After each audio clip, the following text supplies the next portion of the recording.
everybody.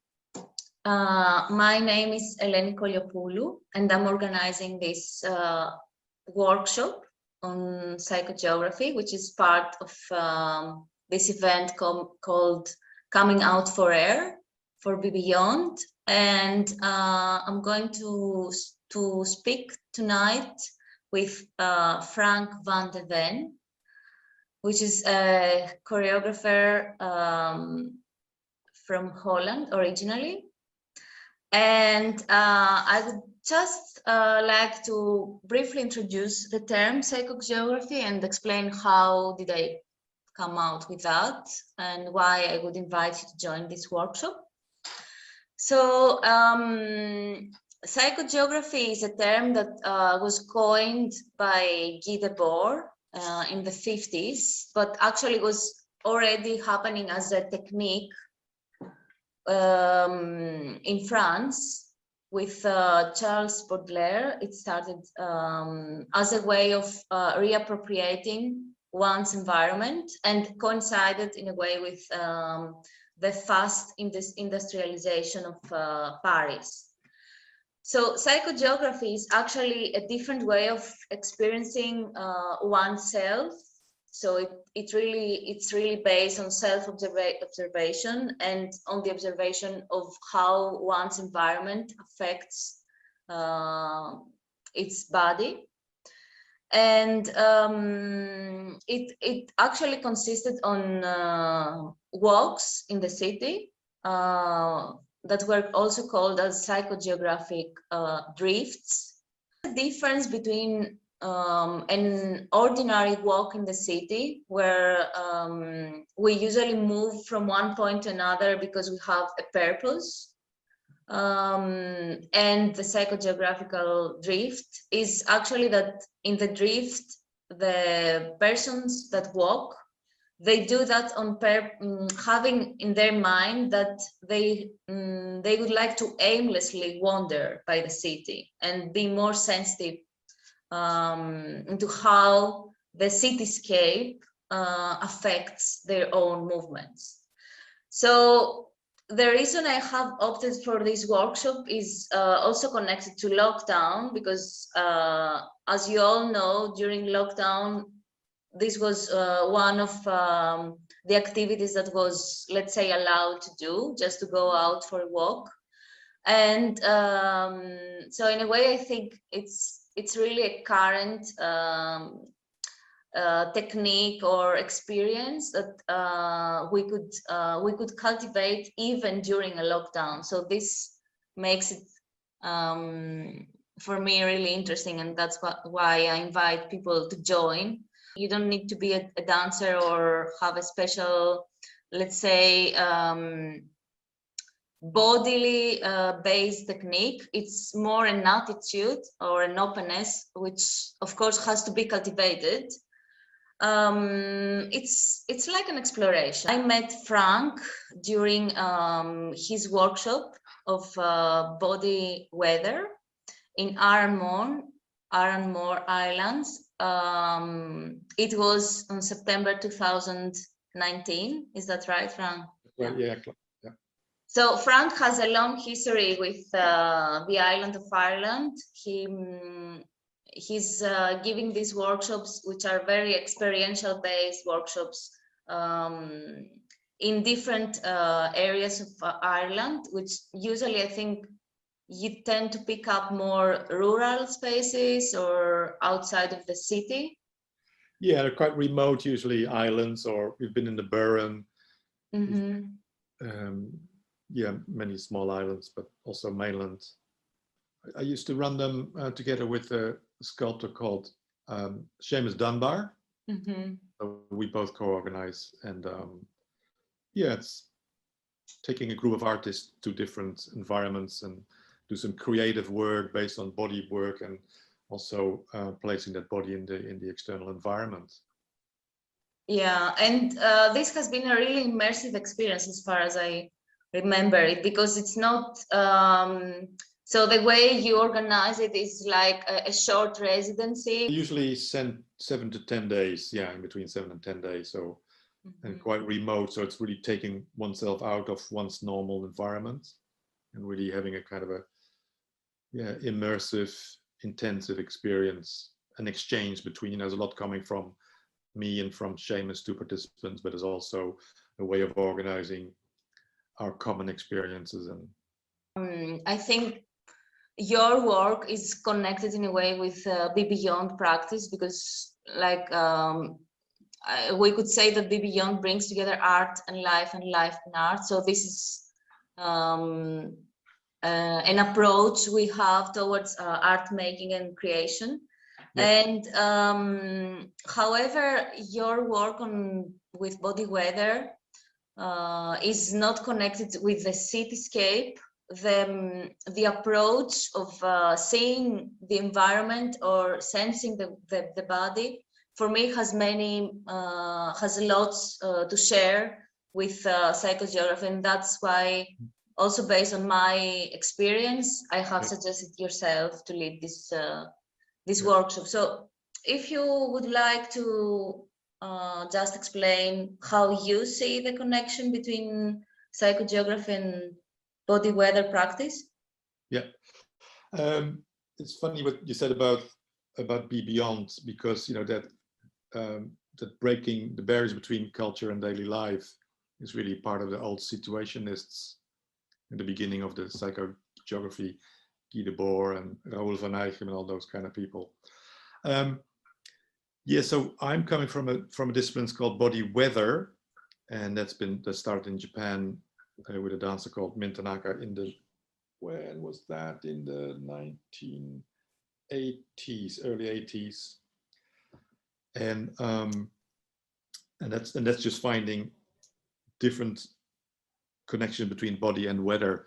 And then weather can be, you know, weather is a very interesting term to think about, because it's always specific, but also all encompassing. You know, there always is some weather, but it's also highly specific. You know, there's this and this and this, and there's a very micro aspect to it. You know, there's a micro weather, and there's also a macro weather, of course. You know, the global weather. Weather can also be conceived of as atmosphere, different atmospheres, and there's a different weather close to the ground as on 1 meter, as 20 meters. And also I think what's really interesting is a sense of connectedness, that, you know, weathers are always connected, as something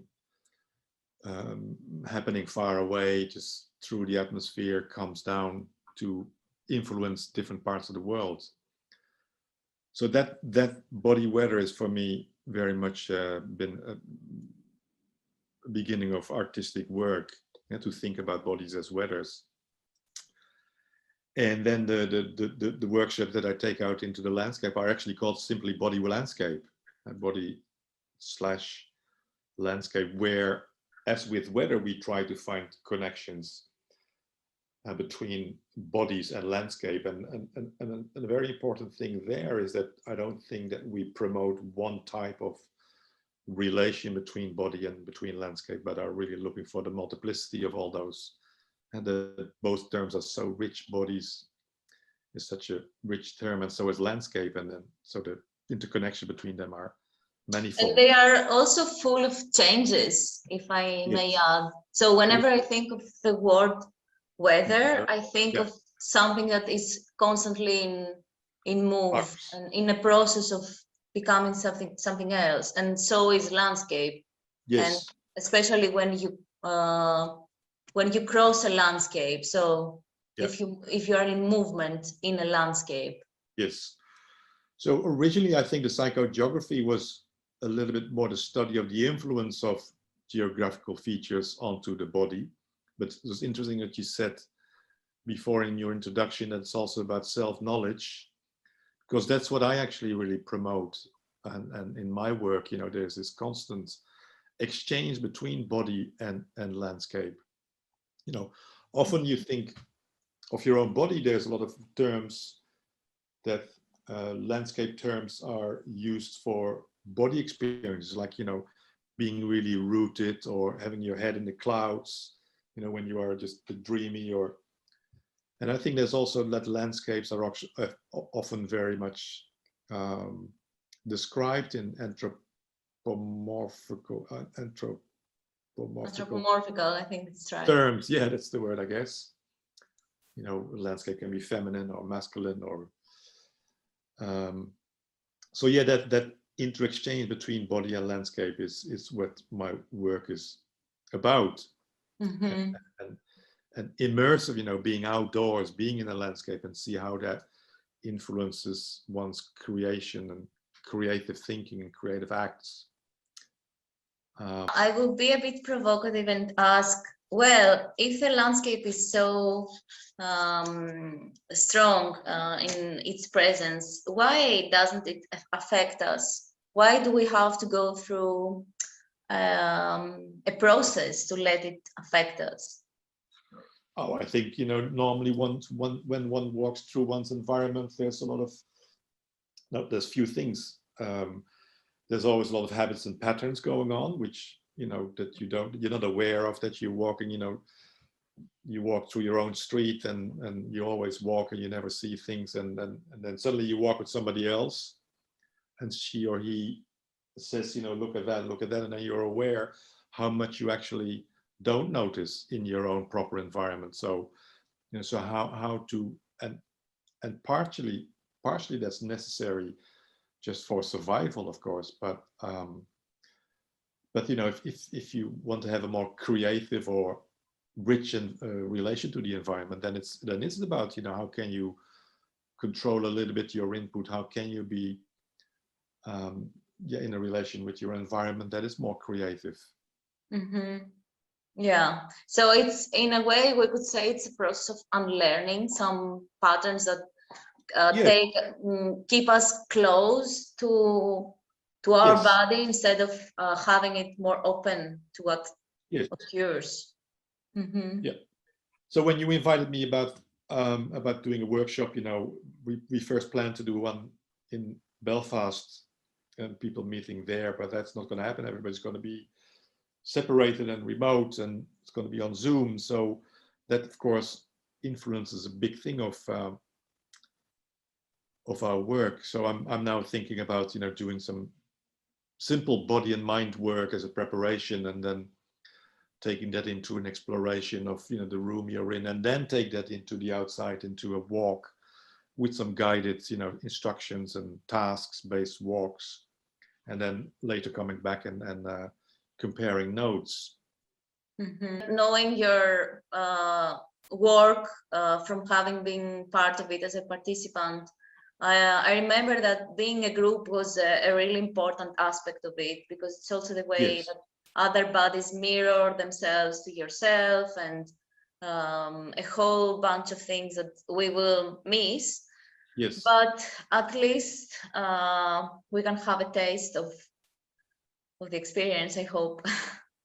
Yes, but there's also a very powerful thing, and that's, you know, what I discovered also by a bit of teaching on Zoom, is that, you know, now we'll be working with different people, and while we do our outside walk, there will be somebody doing in Amsterdam, there will be somebody doing in Belfast, there will be somebody doing the same kind of things, you know, in a very spread geographic location. And, you know, and because we all go through the same preparation, I hope that something of that, you know, being separate will actually work in a good sense.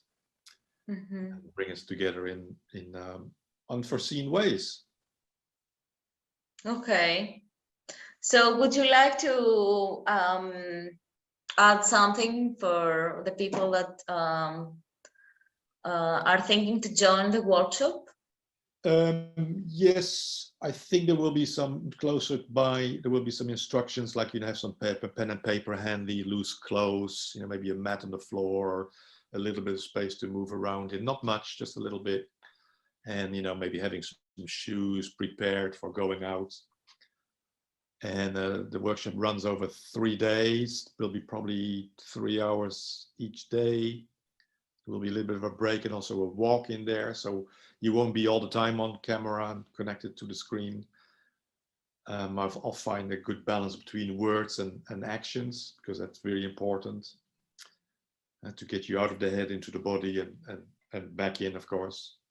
And then also organize our exchange afterwards. And also that we will go outside no matter it rains or not, if I remember well. So yes, we will kind of experience the weather circumstances as they may happen to be as part of the whole thing. So just also maybe a more technical tip, be prepared in case it rains. We will still go out. Yeah, but you're allowed to take an umbrella if you need to. Yeah, well, of course. Okay, thank you, Frank, and see you in the workshop. Looking forward. Okay.